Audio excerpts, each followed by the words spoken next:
Foundation का foundation accounts के ऊपर बहुत अच्छी तरह से फोकस करेंगे।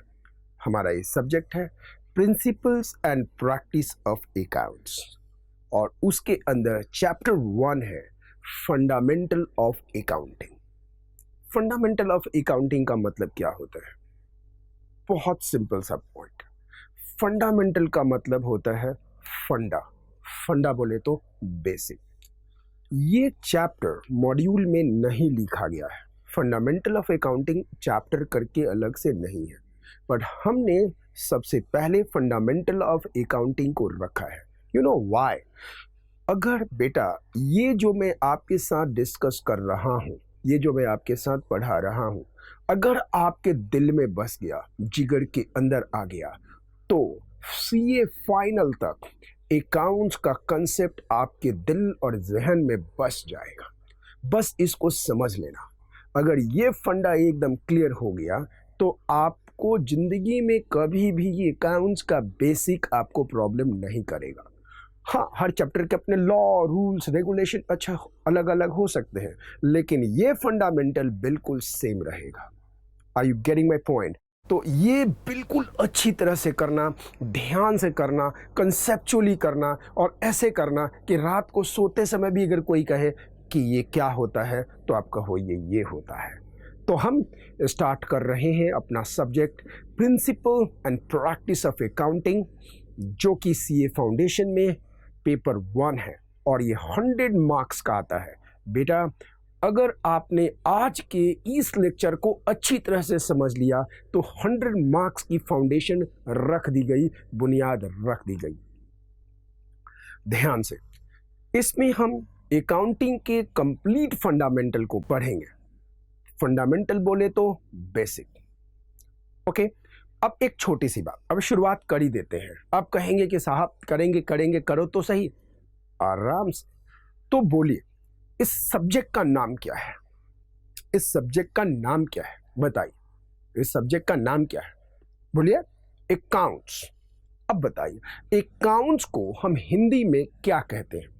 अकाउंट्स को हम हिंदी में क्या कहते हैं बताइए। अब कई लोग गूगल सर्च कर रहे होंगे, कर लो, कोई दिक्कत नहीं। अकाउंट्स को हम हिंदी में कहते हैं हिसाब किताब। क्या कहते हैं? हिसाब किताब। यानी हम अकाउंट्स को हिंदी में कहते हैं हिसाब किताब। हम कहते हैं हिसाब किताब। हम हिसाब किताब कहते हैं अकाउंट्स को। बोले तो किताब में हिसाब, हिसाब किताब बोले तो व्हाट? किताब में हिसाब। लेकिन यहां एक सबसे बड़ा सवाल आता है। सबसे बड़ा सवाल, द मोस्ट इंपॉर्टेंट क्वेश्चन। सबसे बड़ा सवाल आता है कि किसका हिसाब किताब, किसका अकाउंट्स, किसका हिसाब किताब, किसका अकाउंट्स। यह सवाल अकाउंट का सबसे बड़ा क्वेश्चन है कि किसका हिसाब किताब बोले तो किसका अकाउंट्स। आप सोचिए, आराम से सोचिए, आप किसका अकाउंट्स बनाएंगे? आप किसके अकाउंट्स के बारे में सोचेंगे? आप किसका हिसाब किताब रखेंगे? आप सोचिए और बोलिए आप किसका हिसाब किताब रखते हैं? ये एक बहुत बड़ा सवाल है। अगर ये एक छोटा सा सवाल का आंसर आपके जहन में आ गया ना तो आपको सवाल पढ़ने आ जाएगा। मेरे दोस्त, अकाउंट्स कभी रटना मत। अकाउंट समझने वाली चीज़ है और ये बहुत ज़्यादा समझने वाली बात नहीं है। अगर एक बार बुनियाद थारे को समझ में आ गई ना साहब तो अकाउंट चुटकी में होगा, चुटकी में, आप कभी भी नहीं भूलोगे। तो एक जो सवाल पूछ रहा हूं कि किसका हिसाब किताब, तो आपके दिमाग में आ रहा होगा व्यक्ति का हिसाब किताब। बिल्कुल नहीं, बिल्कुल नहीं। चलो मैं बता देता हूं, बिजनेस एंटिटी का हिसाब किताब। आप बिजनेस के एंटिटी का हिसाब किताब रखते हो। बिजनेस के एंटिटी, ये बिजनेस एंटिटी, नॉट बिजनेस के एंटिटी, बिजनेस एंटिटी का हिसाब किताब रखते हो। बिजनेस एंटिटी का हिसाब किताब आप रखते हो। आप बिजनेस एंटिटी का हिसाब किताब लिखते हो, बिजनेस एंटिटी का हिसाब किताब समझते हो। ये एंटिटी हमेशा ध्यान रखना। जब भी सवाल पढ़ना, कभी सीधा डिस्क्रिप्शन में मत जाना, सबसे पहले उसकी लाइन पढ़ना कि वो जो ट्रांजैक्शंस हुए हैं, जो इंफॉर्मेशन दिए गए हैं, वो किसका है, उस एंटिटी का नाम क्या है। उस एंटिटी का नाम कुछ भी हो सकता है, ए लिमिटेड हो सकता है, बी लिमिटेड हो सकता है, एक्स लिमिटेड हो सकता है, वाई लिमिटेड हो सकता है, जेड लिमिटेड हो सकता है, आर लिमिटेड हो सकता है, कुछ भी हो सकता है। वो रिलायंस हो सकता है, वो टाटा मोटर हो सकता है, वो कुछ भी हो सकता है। लेकिन एक बार जहन में, दिमाग में बांध लो ये बात, क्या कि आप अकाउंटेंट बनोगे एंटिटी का। बिजनेस एंटिटी का हिसाब किताब होता है मेरे दोस्त, कभी इंडिविजुअल का नहीं, बिल्कुल नहीं। आप एंटिटी का हिसाब किताब रखोगे, आप एंटिटी का हिसाब करते हैं, बस ये दिमाग में रखना। आप बिजनेस एंटिटी का हिसाब किताब करते हो, ये बिल्कुल जहन में रख लेना, बार बार बोल रहा हूं। बिजनेस एंटिटी क्या होता है? बिजनेस एंटिटी एक आर्टिफिशियल पर्सन होता है। आर्टिफिशियल पर्सन का मतलब क्या हुआ कि वो क्रिएट किया हुआ पर्सन है, लेकिन वो पर्सन है। यह एक रजिस्टर्ड एंटिटी भी हो सकता है जो लीगल एंटिटी होगा, और अगर ये रजिस्टर्ड नहीं है तो ये क्या होगा? ये एंटिटी तो है। अब लीगलिटी के ऊपर हम नहीं जाएंगे। तो जैसे कि अगर लिमिटेड कंपनी है तो ये एक लीगल एंटिटी है, और आप अकाउंटेंट बनोगे, हिसाब किताब रखोगे लिमिटेड कंपनी का, उसके ऑनर से थारों को कोई लेनो देनो नहीं है।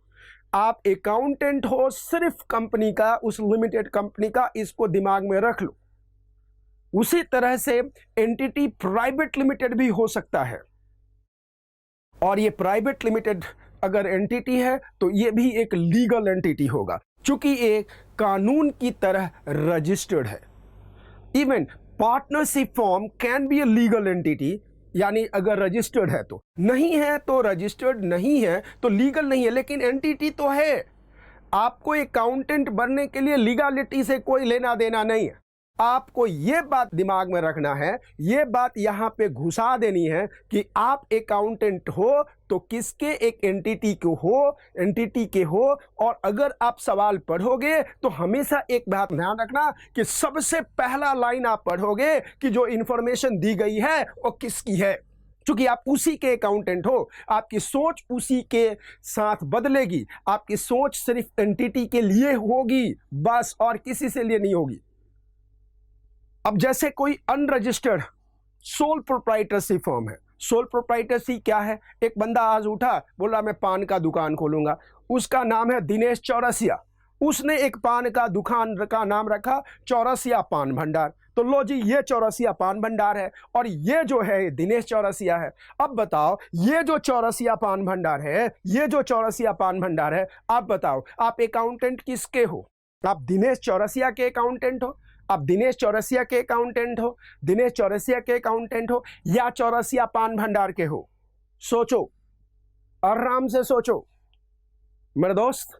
आप चौरसिया पान भंडार के अकाउंटेंट हो, चौरसिया पान भंडार के अकाउंटेंट हो।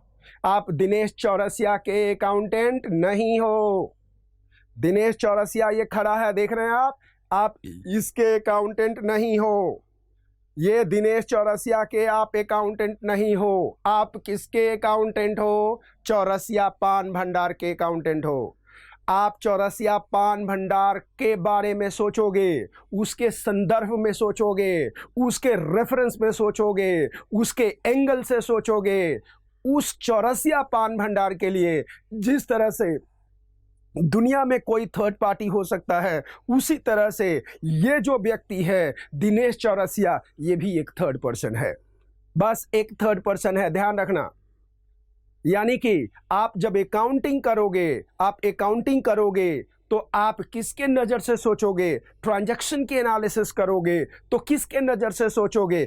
आप सोचोगे इस चौरसिया पान भंडार के नज़र से, चौरसिया पान भंडार के नज़र से।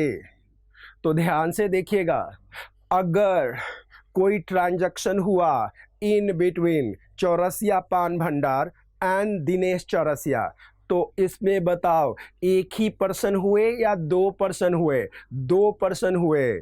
चौरसिया पान भंडार एक सेपरेट एंटिटी है and Dinesh Chaurasia separate person है। तो दो पार्टी हो गए। दिनेश चौरसिया अलग व्यक्ति है, चौरसिया पान भंडार अलग व्यक्ति है। चौरसिया पान भंडार आर्टिफिशियल व्यक्ति है और ये भाई नेचुरल व्यक्ति है, लेकिन पर्सन तो दो हो गए ना। ध्यान रखना इस बात को। आप अकाउंटेंट चौरसिया पान भंडार के हो, आपको दिनेश चौरसिया से कोई लेने देने नहीं है। आपकी जो सोच होगी वो सिर्फ उसी एंटिटी के रेस्पेक्ट में होगी। You have to think everything, you have to think everything in the respect of what? Chaurasia Paan Bhandar. ये आप अच्छी तरह से समझ लेना। इसीलिए कहा जाता है कि बिजनेस का एक सेपरेट एंटिटी होता है, एक सेपरेट लीगल एंटिटी होता है। मैं लीगल टीगल के बारे में ना जानता हूं भाइयों। आप सिर्फ ये समझो कि जब आप सवाल पढ़ोगे तो सबसे इंपॉर्टेंट लाइन अकाउंट में होगी वो नाम जिसका वो ट्रांजैक्शन दिया है, क्योंकि आपकी सोच उसी कंपनी के अनुसार होगी। मेरी बात आपको समझ में आ गई? आई या नहीं आई? आ गई। क्या आई? ये आई कि आप किसके नज़र से सोचोगे, व्यक्ति के नज़र से या एंटिटी के नज़र से? एंटिटी के नज़र से। आप उसी एंटिटी के नज़र से सोचोगे जिस एंटिटी का आप अकाउंट कर रहे हो। कोई फर्क नहीं पड़ता। ध्यान रखना, अगर ये आपको सोचने का तरीका आ गया ना तो आपको 1760 क्वेश्चन निकालने की ज़रूरत नहीं है, 1760 क्वेश्चन निकालने की नहीं है ज़रूरत। अगर कंसेप्ट थारे भेजो में बस गए हो ना भाइयों, तो एक बात ध्यान रखना, अकाउंट तो यूं निकलती है, यूं यूं यूं यूं। और मैं आपको गारंटी देता हूं कि अकाउंट्स के एग्ज़ाम के एक दिन पहले आपको रिवाइज करने की ज़रूरत नहीं पड़ेगी। क्या रिवाइज करना, जब सब कुछ पता है? उसी सवाल को 500 निकाल के क्या कर लोगे? अगर पहली बार थारे को समझ में नहीं आया तो 500 बार निकालने के बाद कई थारे को समझ में आ जाएगा के? और एक ही क्वेश्चन का फिगर बगैर बगल के करके क्या फ़ायदा? वो तो रट्टा मारना है, घुट्टा लगाना है, घुट्टा थोड़ी लगानी। समझो, मैं इसलिए कह रहा हूँ कि इस थारों को समझना पड़ोगे, आपको समझना पड़ेगा। एक बात अच्छी तरह समझ लेना, आप अकाउंटेंट हो, आप अकाउंट करोगे फॉर्म का, आप अकाउंट करोगे एंटिटी का, तो क्वेश्चन में सबसे इंपॉर्टेंट अगर पॉइंट है तो वह लाइन ढूंढना कि कंपनी का नाम क्या लिखा है और उसी से अपनी सोच को बदलना, उसी को सोच पे रखना, उसी के अनुसार सोचना, यानी आपकी सोच कंपनी के अनुसार होगी। ध्यान रखिएगा। अगर मैं आपको बोलूं तो ये जो एंटिटी हो सकता है, ये पब्लिक लिमिटेड कंपनी हो सकता है, ये पब्लिक लिमिटेड कंपनी हो सकता है, ये प्राइवेट लिमिटेड कंपनी हो सकता है, ये पार्टनरशिप फर्म हो सकता है, ये सोल प्रोप्राइटरशिप फर्म हो सकता है, ये हिंदू अनडिवाइडेड फैमिली हो सकता है, ये कुछ भी हो सकता है। ये एंटिटी आपको सिंपल ध्यान रखना है, आप अकाउंटेंट बनोगे किसके? एंटिटी के। किसके बनोगे? एंटिटी के। 5 बार बोलो, आप अकाउंटेंट किसका बनोगे? एंटिटी के। क्वेश्चन में सबसे पहले लाइन क्या ढूंढोगे? एंटिटी का नाम। क्या ढूंढोगे? एंटिटी का नाम। आपकी सोच किससे गवर्न होगी? एंटिटी से। आपकी सोच किससे गवर्न होगी? एंटिटी से। तो देखो भाई, सिंपल सा सवाल है। अभी तक जो मैंने बोला मेरे को लगता है कि आपको समझ में आ गया, आपको अपनी पोजीशनिंग समझ में आ गई। देखो भाई, अपन लोगों को सिर्फ बिजनेस एंटिटी का अकाउंट करना है, जस्ट बिजनेस एंटिटी का, बस जस्ट एंटिटी के अकाउंट्स करना है। Okay, let me take one example. मैं एक एग्जांपल लेता हूं, पहले भी बोल चुका हूं। यह एक पान की दुकान है, this is what? Chaurasia Paan भंडार। और ये है चौरसिया पान भंडार, और ये है इसके मालिक मिस्टर दिनेश चौरसिया। एग्जाम्पल बोल चुका हूं, फिर से बोल रहा हूं। ये है चौरसिया पान भंडार और ये है उनके मालिक दिनेश चौरसिया। आप अकाउंटेंट किसको हो? आप अकाउंटेंट किसके हो? फिर से बताओ, आप अकाउंटेंट हो किसके? आप अकाउंटेंट हो, बताओ बताओ। आपको पता है अब, चौरसिया पान भंडार के। आप अकाउंटेंट नहीं हो दिनेश चौरसिया के। अगर आप बोलोगे कि सर ये एक ही बात है। अगर आप ये सोचोगे कि दिनेश चौरसिया एंड चौरसिया भंडार एक ही बात है, तो ज़िंदगी में एक अकाउंटिंग का ये नहीं समझ सकते हो। ये दोनों अलग है। दिनेश चौरसिया अलग है एंड चौरसिया पान भंडार अलग है। ये बात गांठ बांध के रख लो। आपको ये बात देखना ही पड़ेगा और सोचना ही पड़ेगा कि आप अकाउंटेंट हो एनटीटी के।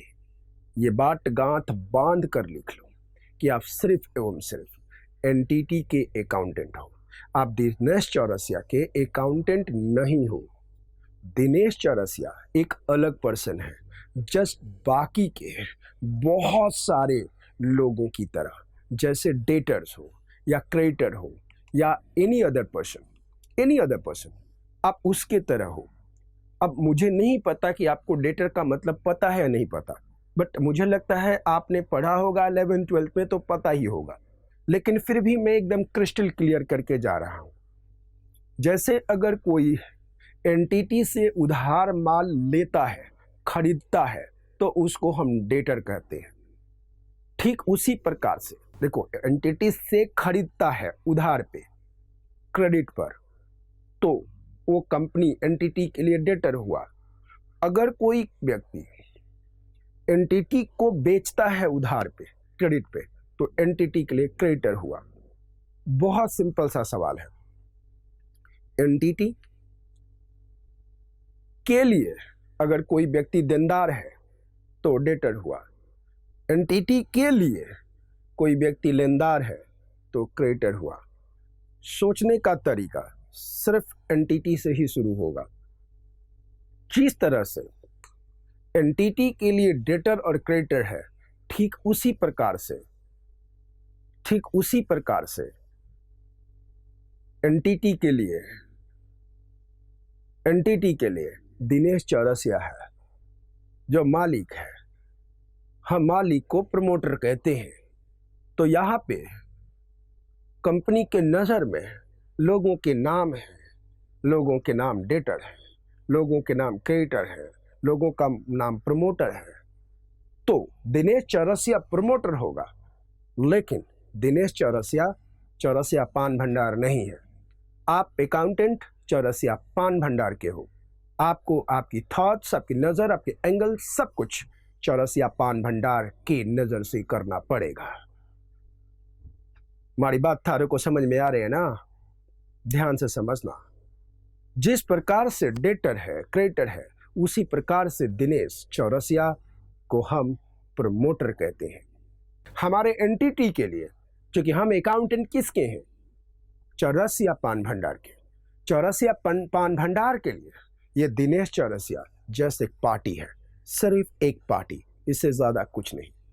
आप अकाउंटेंट हो चौरसिया पान भंडार के, just nothing more than that.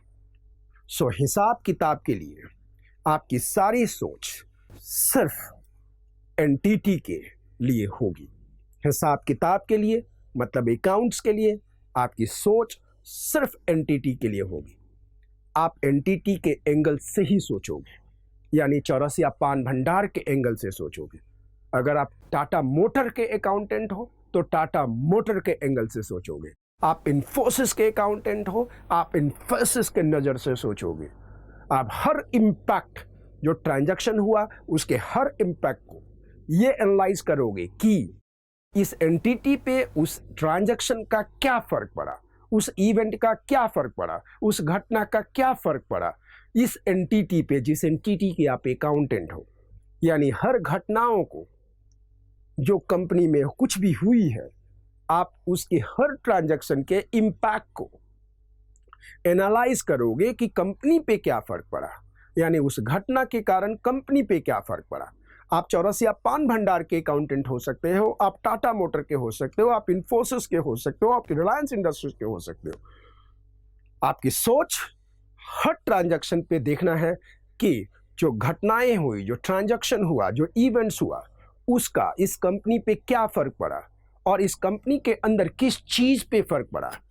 उस चीज़ को एनालाइज करना पड़ेगा, उस थीम को एनालाइज करना पड़ेगा, उस एसेट, अगर एसेट है तो एसेट पे एनालाइज करना पड़ेगा, लायबिलिटी से तो लायबिलिटीज पे एनालाइज करना पड़ेगा, आपको ये एनालाइज करना पड़ेगा। ध्यान से देखना बात को, आपको कोई फर्क नहीं पड़ता कि ये एंटिटी बड़ी है या छोटी है, कंपनी है या पार्टनरशिप है या सोल प्रोप्राइटरशिप है, इस पे कोई फर्क नहीं पड़ता, प्रिंसिपल बिल्कुल सेम है। तो आप बोलोगे कि सर क्या आज के क्लास में टाटा मोटर का अकाउंट बनाने मुझे आ जाएगा? बिल्कुल आ जाएगा। नेट पे जाके उसके बैलेंस शीट का जनरल एंट्री दिखाना, वो बिल्कुल सेम होगा। बिल्कुल सेम होगा तो मतलब बिल्कुल सेम होगा, इस बात को ध्यान रखना। अगर आपको ये बात अच्छी तरह से समझ में आ गई आज की क्लास की बात, तो आप किसी भी चीज का अकाउंट कर सकते हो। You can make the account of anything and everything. Chaurasia भंडार का अकाउंट बनेगा, दिनेश चौरसिया का अकाउंट नहीं बनेगा। इस केस में जब मैं आपको एग्जांपल दे रहा हूं, ये देखिए, इसके आप अकाउंटेंट है, सेम प्रिंसिपल टाटा मोटर के अकाउंट्स में होगा, सेम प्रिंसिपल पर रिलायंस इंडस्ट्रीज का अकाउंट्स बनेगा, सेम प्रिंसिपल पे इन्फोसिस का अकाउंट बनेगा, सेम प्रिंसिपल पे अमेरिका में कोई कंपनी है उसका अकाउंट बनेगा, सेम प्रिंसिपल पे ऑस्ट्रेलिया में कोई कंपनी है उसका अकाउंट बनेगा, सेम प्रिंसिपल पे चाइना में कोई अकाउंट है उसका बनेगा, सेम चाइना में कोई कंपनी है उसका अकाउंट्स बनेगा। यानी कहने का मतलब कि जो सिद्धांत है अकाउंट्स का वो बिल्कुल सेम रहेगा। सेम प्रिंसिपल पर आरबीआई का अकाउंट्स बनेगा, अकाउंट्स का प्रिंसिपल सेम रहेगा, चाहे एंटिटी का साइज बड़ा हो छोटा हो, कितना बड़ा हो कोई फर्क नहीं पड़ता, चाहे वो चौरसिया पान भंडार हो, चाहे वो टाटा मोटर हो, चाहे वो इन्फोसिस हो, चाहे वो सरकारी कंपनी हो, चाहे वो आरबीआई हो, चाहे वो अमेरिका की कंपनी हो, चाहे ऑस्ट्रेलिया की कंपनी हो, चाहे दुनिया के किसी भी कंपनी हो, सिद्धांत एक होगा। इस सिद्धांत को अच्छी तरह से समझना। अब हम समझते हैं प्रिंसिपल ऑफ अकाउंट्स को। देखिएगा, फर्स्ट स्टेप ऑफ अकाउंट्स है अकाउंटिंग की दुनिया का, और ये फर्स्ट प्रिंसिपल है, this principle is the journal entry. The first principle is a journal entry. आपको फर्स्ट पॉइंट देखना है जर्नल एंट्री। जर्नल एंट्री को, ये है journal entry, JOURNAL, journal entry. ये जर्नल एंट्री क्या होता है देखिएगा, जर्नल एंट्री को अपन लोग हिंदी में रोजनामचा कहते हैं। क्या कहते हैं? रोजनामचा। रोज का मतलब डेली, नामचा का मतलब नाम। यानी कि आप देखो कि जो ट्रांजैक्शन हुआ है उसको लिखो, और ये ध्यान रखना, ये प्रिंसिपल है, ये सिद्धांत है कि डेली का डेली रोजनामचा होना चाहिए। यानी जो इवेंट हुई है आज, वो आज ही रिकॉर्ड हो जाना चाहिए। इट शुड बी रिकॉर्डेड, ये रिकॉर्ड होना चाहिए। सो जर्नल एंट्री को अपन लोग हिंदी में रोजनामचा कहते हैं। रोजनामचा बोले तो जो ट्रांजैक्शन हुआ है उसको रिकॉर्ड करना, उसको नाम या जमा करना, नाम या जमा करना। ध्यान से रखना, ट्रांजैक्शन को रिकॉर्ड करने को जर्नल एंट्री कहते हैं। ट्रांजैक्शन को रिकॉर्ड करने को जर्नल एंट्री कहते हैं। जर्नल एंट्री डबल एंट्री के प्रिंसिपल पर होता है। जर्नल एंट्री, ये देखिए जर्नल एंट्री है, डबल एंट्री के प्रिंसिपल पे होता है। अब आप कहेंगे कि डबल एंट्री सर क्या होता है? डबल एंट्री क्या होता है? ध्यान से देखना, डबल एंट्री बोले तो हर ट्रांजैक्शन का दो जगह इंपैक्ट होगा। हर ट्रांजैक्शन के दो जगह इंपैक्ट होंगे, एक डेबिट में और दूसरा क्रेडिट में। एक डेबिट में और दूसरा क्रेडिट में, मतलब कि सिंपल है, एक डेबिट में और दूसरा क्रेडिट में, एक डेबिट में और दूसरा क्रेडिट में, दो जगह इंपैक्ट होंगे। बोले तो जर्नल एंट्री में हर ट्रांजैक्शन का इंपैक्ट टू प्लेस पर होंगे। अब आप बोलेंगे कि सर ये ट्रांजैक्शन क्या होता है? जब एंटिटी, चाहे वो चौरसिया पान भंडार हो, चाहे वो टाटा मोटर हो, जब एंटिटी किसी भी व्यक्ति से कुछ खरीदता है या कुछ बेचता है या कोई डील करता है और ये डील हो गया तो क्या होगा? ये ट्रांजैक्शन होगा। ट्रांजैक्शन की रिकॉर्डिंग होगी। लेकिन अगर आदान प्रदान नहीं हुआ, लेन देन नहीं हुआ, ये बीच में रुक गया, तो उसकी रिकॉर्डिंग नहीं होगी। बिकॉज ध्यान रखना, जर्नल एंट्री ट्रांजैक्शन की होती है। ट्रांजैक्शन का मतलब है कि एंटिटी और दुनिया के किसी भी व्यक्ति में आपस में लेन देन हुआ है, यानी किसी ने कुछ लिया है, किसी ने कुछ दिया है और ये पूरा कंप्लीट हुआ है। अगर ये कंप्लीट नहीं हुआ तो ट्रांजैक्शन नहीं माना जाएगा। अगर गलती से आपने रिकॉर्ड कर भी दिया तो आपको रिवर्स करके उसको हटाना पड़ेगा, क्योंकि हिसाब किताब में वो रिकॉर्ड सिर्फ एवं सिर्फ तब होगा जब जब जब वो ट्रांजैक्शन कंप्लीट हुआ है। तो लेन देन को ट्रांजैक्शन कहते हैं, लेन देन को ट्रांजैक्शन कहते हैं। ध्यान रखिएगा, रिश्तों में भी यही बात चलती है। अगर किसी से सिर्फ लेते लेते रहोगे तो ट्रांजैक्शन नहीं होगा, थोड़े दिन के बाद बंद हो जाएगा। जब आप कुछ लेते हो और कुछ देते हो तो दैट बिकम्स अ ट्रांजैक्शन। जैसे मान लो कि चौरसिया पान भंडार ने आपको पान बेचा, तो आपने पान लिया और पान के बदले में आपने पैसे दिए, तो इसका मतलब चौरसिया पान भंडार का एक ट्रांजैक्शन हो गया। उसकी रिकॉर्डिंग चौरसिया पान भंडार के बुक में होनी चाहिए, उसकी जर्नल एंट्री चौरसिया पान भंडार के बुक में होनी चाहिए। तो ये ट्रांजैक्शन है। तो मुझे लगता है कि ट्रांजैक्शन का मतलब आपको समझ में आ रहा है। अब समझते हैं और ध्यान से कि ट्रांजैक्शन क्या होता है डिटेल में। फिर से, यहां ट्रांजैक्शन का मतलब होता है कंप्लीट ट्रांजैक्शन। कंप्लीट ट्रांजैक्शन का मतलब कि दो पार्टी है, एक पार्टी ने कुछ लिया है सामान, दूसरा पार्टी ने कुछ दिया है, मे बी कैश, कंसिडरेशन और व्हाटएवर। ये ज़रूरी नहीं है कि कैश में ही हो। तो बहुत सिंपल सी सवाल है, एक दो पार्टी होती है, एक को कुछ मिलता है, एक का कुछ जाता है, तो डेफिनेटली। लेकिन यहाँ पे ध्यान रखिएगा, ये लाना आना जाना आप किसी एंगल से, किसके एंगल से देखेंगे? आप उस एंटिटी के एंगल से देखेंगे कि जिसके आप अकाउंटेंट हैं या जिसकी आप अकाउंटिंग कर रहे हैं। अब एक बात बताओ, चौरसिया पान भंडार एंड दिनेश चौरसिया के केस में टू पार्टी है या नहीं है? बताओ। है। कौन कौन से हैं? चौरसिया पान भंडार एक अलग एंटिटी है एंड दिनेश चौरसिया एक अलग एंटिटी है। चौरसिया पान भंडार एक अलग एंटिटी है एंड दिनेश चौरसिया एक अलग एंटिटी है, एक अलग पर्सन है। अब एक बात बोले आप, चौरसिया पान भंडार के अकाउंटेंट हो या दिनेश चौरसिया, क्या आप बताइए, आप किसके अकाउंटेंट हो? आप चौरसिया पान भंडार के अकाउंटेंट हो। आप चौरसिया पान भंडार के अकाउंटेंट हो तो आपकी थॉट चौरसिया पान भंडार के एंगल से ही होगी। सिंपल। चलो मैं एक एग्जाम्पल लेता हूं, जरा आप इसको इंपैक्ट को देखना, सिर्फ इंपैक्ट को। अभी हमने जर्नल एंट्री के प्रिंसिपल को बिल्कुल नहीं छुए हैं, बट डबल एंट्री देखा है कि हर ट्रांजैक्शन का दो जगह इंपैक्ट पड़ेगा, डेबिट पे भी पड़ेगा एंड क्रेडिट पे भी पड़ेगा। सिंपल। डेबिट पे भी पड़ेगा, सिंपल, डेबिट पे भी पड़ेगा एंड क्रेडिट पे भी पड़ेगा, डेबिट पे भी पड़ेगा एंड क्रेडिट पे भी पड़ेगा। सिंपल। चलो एक छोटी सी आपसे सवाल पूछता हूं, अगर दिनेश चौरसिया ने चौरसिया पान भंडार में 5,000 रुपीज लगाया, ठीक है ना? दिनेश चौरसिया इन्वेस्टेड ₹5,000 इनटू चौरसिया पान भंडार।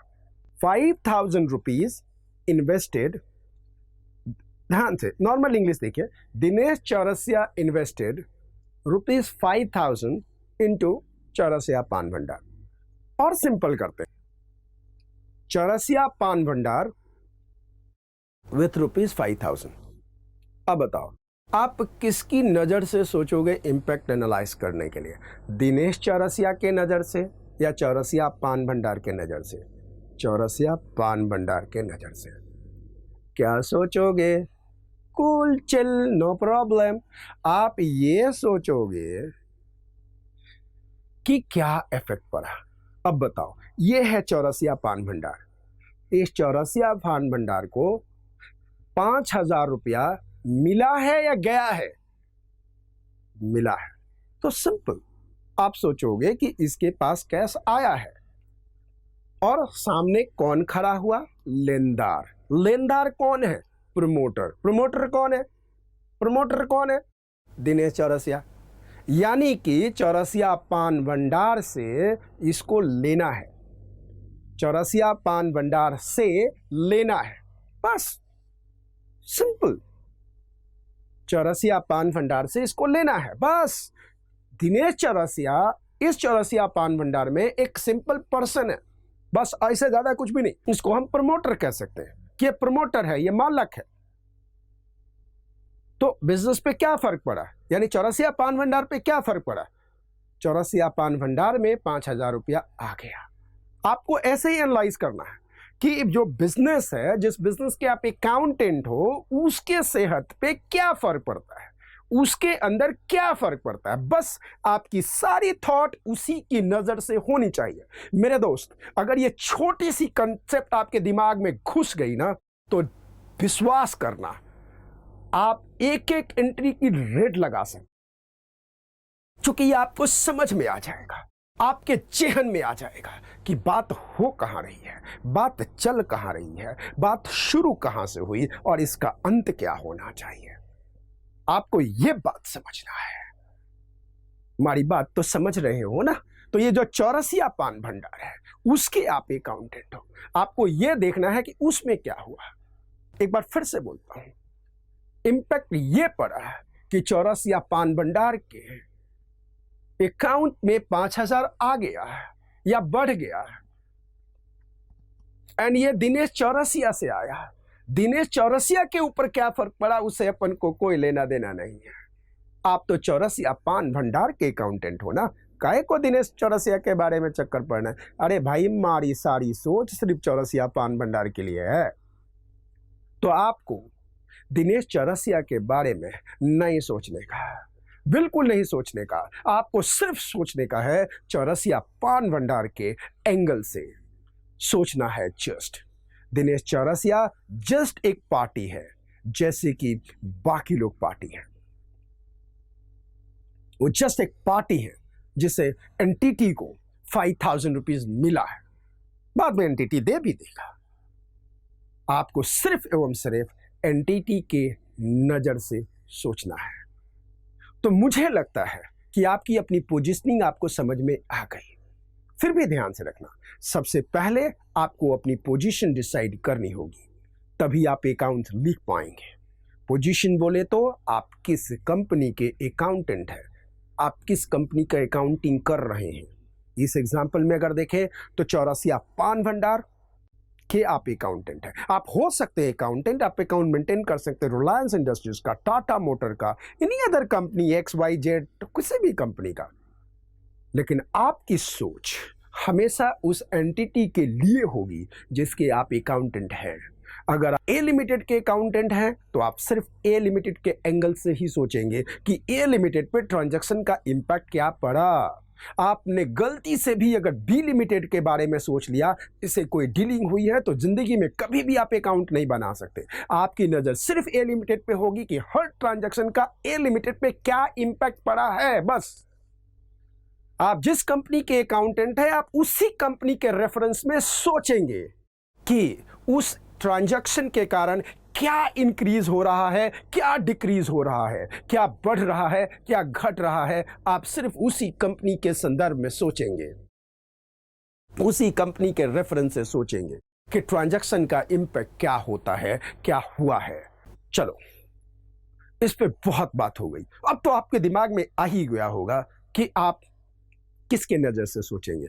जिस कंपनी के आप अकाउंटेंट हैं, तो किसी भी सवाल में, चाहे किसी भी चैप्टर में हो, चाहे वो BRS हो, चाहे वो रेक्टिफिकेशन हो, चाहे वो पार्टनरशिप हो, चाहे वो कंपनी हो, चाहे वो कुछ भी हो, सबसे पहली नज़र सवाल में जाएगा कि कंपनी का क्या नाम लिखा है, क्योंकि आप कंपनी के नज़र से ही सोचोगे नीचे जो लिखे दी गई हैं उसका इम्पैक्ट क्या पड़ा।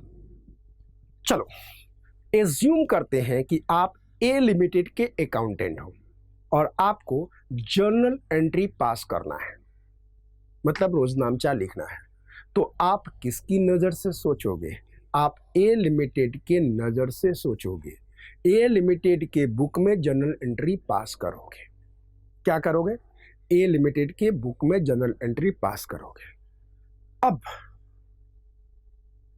आप डबल एंट्री के बेस पर जर्नल एंट्री पास कैसे किया जाता है उसको थोड़ा समझिए। डबल एंट्री बोले तो हर ट्रांजैक्शन का डेबिट और क्रेडिट दोनों होगा। बोले तो डेली बेसिस पर आप एक एक ट्रांजैक्शन का रोजनामचा कैसे बनाओगे उसको जरा सोचो, उसको समझो। बोले तो हर एक ट्रांजैक्शन के एंट्री आप कैसे पास करोगे उसके बारे में सोचो। एंट्री बोले तो जर्नल एंट्री। अब देखो, जर्नल एंट्री के अपने कुछ रूल्स हैं। क्या है जी? जर्नल एंट्री के कुछ रूल्स हैं। इस रूल में बहुत सारे बात करी है, गोल्डन रूल, बहुत सारे अकाउंट्स हैं, लाइक द पीपल से लाइक पर्सनल अकाउंट है, इम्पर्सनल अकाउंट है। आपको कुछ नहीं सोचना, उसके बारे में हम बात करेंगे। कब बात करेंगे? जब मैं आपको आगे पढ़ाऊंगा जर्नल में, journal in the sense accounting process में, उसके बारे में बता देंगे थियरी के लिए कि भैया ये क्या होता है, एग्जाम में कभी आ गया तो लिख सको। लेकिन अपन को सब नहीं करना, अपन को नॉर्मल तरीका बताना है और हर जगह ये यूज होगा। तो ये गोल्डन रूल, सोल्डन रूल, टोंडन रूल अपन कुछ नहीं करना। अपन जो करेगा ना यही गोल्डन रूल है, इसी से गोल्डन रूल निकला, एकदम बेसिक है ये बेसिक है भाई साहब। एकदम अगर ये समझ में आ गया ना तो गोल्डन रूल की गोल्ड निकाल के डायमंड कर देंगे, है ना साहब? चिंता नहीं करना। तो ध्यान से सोचना, एक छोटी सी कहानी है, अगर याद आ गया तो जिंदगी भर के लिए ये सीने में आ जाएगा, ये जिगर में आ जाएगा, ये तरीका कि जर्नल एंट्री पास कैसे करते हैं। जर्नल के ये जो जर्नल एंट्री देख रहे हैं, जर्नल के देख रहे हैं, इसके दो बेटे हैं। क्या है? इसके दो बेटे हैं, ठीक है ना? एक बेटा का नाम है डेबिट और दूसरा का नाम है क्रेडिट। दो बेटे हैं, ठीक है जी? इसके दो बेटे हैं, जर्नल के दो बेटे हैं। पहला का नाम है डेबिट, दूसरा का नाम है क्रेडिट। जर्नल अब थोड़ा बूढ़ा सा हो गया और कहता है यार एक काम करता हूँ, दोनों बच्चों में बांट करके मैं चला जाता हूँ जंगल में तपस्या करने के लिए। उसने बंटवारा शुरू कर दिया। उसने अपने घर के एक एक आइटम का बंटवारा शुरू कर दिया, एक एक आइटम का बंटवारा शुरू कर दिया। जब बंटवारा उसने शुरू किया तो उसके दिमाग में था कि मेरे दोनों बच्चों के बीच में इक्वल होना चाहिए डिस्ट्रीब्यूशन, ताकि बच्चा लोग आपस में लड़े नहीं। और इस संदर्भ में उसने बांटना शुरू किया। तो ये आप देख रहे हैं, आप देख लें फॉर्मेट आ गया है यहाँ पे, देख रहे हैं। अब बंटवारा हम करेंगे धीरे धीरे, आप देखिएगा इस बंटवारे में। अब देखिएगा, ये कहने के लिए हम शुरुआत में लेफ्ट साइड में ही डेबिट रख सकते थे, बट चूंकि बैलेंस शीट में आपको जाकर के ऐसे ही दिखेगा तो मैं यहीं से फाइनल अकाउंट की भी आपकी तैयारी करा रहा हूं। यानी कि जैसे फाइनल अकाउंट में दिखता है वैसे ये दिखना चाहिए। It should be like this. Is that clear? तो हमने क्या किया कि आराम से हमने इधर डेबिट लिख दिया और इधर हमने क्रेडिट लिख दिया, ठीक है ना? इधर डेबिट है और इधर व्हाट? क्रेडिट है। Is that clear? दोनों बेटों के नाम आ गया कि किसको क्या बांटना है, उसने बांटना शुरू कर दिया। अब ध्यान से देखिए, उसने देखा कि एसेट्स है, हम आपको बाद में बताएंगे फिक्स एसेट क्या है, करंट एसेट क्या है, सब कुछ आपको बताएंगे। लेकिन यहाँ पे एसेट समझिए, सिर्फ एसेट कुछ भी हो सकता है, जैसे कि करंट एसेट भी एसेट है, फिक्स एसेट भी एसेट है, प्लांट मशीनरी एसेट्स है, इक्विपमेंट एसेट है, कुछ भी एसेट है, इवन कैश भी एसेट है, बैंक भी एसेट है, सब कुछ एसेट है। ये आपको पता होना चाहिए। तो अब क्या होगा कि डेबिट के पास एक गाड़ी थी, तो बताइए कार एसेट है या नहीं है? अब आप पूछेंगे सर किसके लिए, किस कंपनी के लिए? परफेक्टली परफेक्ट, ये जर्नल है, राइट? अब देखिए उसके बाप के पास, बाप ने अभी अभी नई ये मर्सिडीज बेंज खरीदा है जर्नल ने, और उसने कहा कि ये कार भाई मैंने अपने प्यारे से बेटे डेबिट को दे दिया, और ये गाड़ी इंस्टॉलमेंट पे आई है, 2 लाख रुपये महीने के इंस्टॉलमेंट पे। गाड़ी दे दिया उसने डेविड को, कहा ये बंटवारा में तेरा हुआ। डेविड बोलता है वाओ पापा खुश, मजा आ गया, मुकम्बो खुश हुआ, है ना, बढ़िया बात है। और फिर क्रेडिट करता है मेरे पास। तो जर्नल फादर कहता है कि तेरे को ये इंस्टॉलमेंट देनी है। कमाल की बात है। कार एसेट किसके पास चली गई है? कार एसेट गई डेविड के पास, सारी एसेट डेविड के पास। उसने ये कहा कार छोड़ यार, ये घर भी डेविड का है, ये घर में जो सामान पड़ा है ये भी डेविड का है। जितनी दुनिया में चीज एसेट नाम की कोई चीज होती है वो सारा का सारा डेविड का है। यानी कि अगर इसमें एसेट है वो डेविड के पास जाएगा। आने वाले कल में अगर एसेट बढ़ेगा वो डेविड के नाम जाएगा, और डेविड के नाम जाएगा, डेविड नाम है, डेविड के नाम जाएगा। अगर जिंदगी में कभी भी रिस्पॉन्सिबिलिटीज आ गई, लायबिलिटीज आ गई, तो भाई क्रेडिट तेरे पास जमा है, तू देगा, तो क्रेडिट जमा है। यानी कि जो क्रेडिट बेटा है वो तो देगा। एसेट किसके पास जाएगा? एसेट जाएगा डेबिट बेटे के पास। लायबिलिटी जमा किसके पास होगा? लायबिलिटी जमा होगा क्रेडिट के पास। ये तो नाम और जमा के खेल में तो दोनों बेटे सोचते रहे, एक तो खुशियां मनाने लगा, एक तो हाथ सर पे लेके बैठ गया। ये कौन सी बंटवारा है? पिताजी तो कह के गए थे कि दोनों की बराबरी का बंटवारा होगा, लेकिन ये कौन सा बंटवारा है? मन ने तो समझ में नहीं आया। तो आपने क्या सोचा कि जितनी भी एसेट्स हैं, चाहे जिस भी फॉर्म में हो, चाहे वो फिक्स एसेट के फॉर्म में हो, चाहे वो करंट एसेट के फॉर्म में हो, चाहे वो रॉ मटेरियल के फॉर्म में हो, चाहे वो WIP के फॉर्म में हो, चाहे वो फिनिश गुड्स के फॉर्म में हो, चाहे वो कैश के फॉर्म में हो, चाहे वो बैंक के फॉर्म में हो, चाहे वो प्लांट के फॉर्म में हो, चाहे वो गुडविल के फॉर्म में हो, चाहे वो किसी भी फॉर्म में क्यों ना हो, वो किसके हिस्से में गया? डेविड के हिस्से में गया। और जितनी भी लायबिलिटीज हो, चाहे वो बैंक की लायबिलिटीज क्यों ना हो, चाहे वो क्रेडिटर की लायबिलिटीज क्यों ना हो, चाहे वो फाइनेंशियल इंस्टीट्यूशन की लायबिलिटीज क्यों ना हो, चाहे किसी भी व्यक्ति की लायबिलिटीज क्यों ना हो, जितनी भी देनदारी है, जितनी भी देनदारी है, वो सारे के सारे किसके पास चला गया भाई? क्रेडिट के पास चला गया, क्रेडिट के पास चला गया। अब डेविड तो खुश, क्रेडिट तो दुख। और उसी समय बाप ने दूसरा धमाका किया। बाप ने क्या कहा कि जितने भी एक्सपेंसेस हैं, चाहे वो सैलरी का खर्चा हो, चाहे रेंट का खर्चा हो, चाहे इलेक्ट्रिसिटी का खर्चा हो, चाहे जितने भी लॉसेस हैं, चाहे वो रेवेन्यू लॉस हो, कैपिटल लॉस हो, कोई भी लॉस हो, तो अगर एक्सपेंस हुआ और लॉस हुआ तो ये किसके नाम जाएगा? ये डेबिट के पास जाएगा। और फिर उसने तुरंत बोल दिया जितने भी इनकम है, जितने भी रेवेन्यू हैं, जितने भी गेन्स हैं, ये सारा किसके पास जाएगा? ये क्रेडिट के पास जाएगा। सारा किसके पास जाएगा? क्रेडिट के पास जाएगा। अब देखिए बंटवारा कैसे हुआ। डेबिट में क्या आ गया?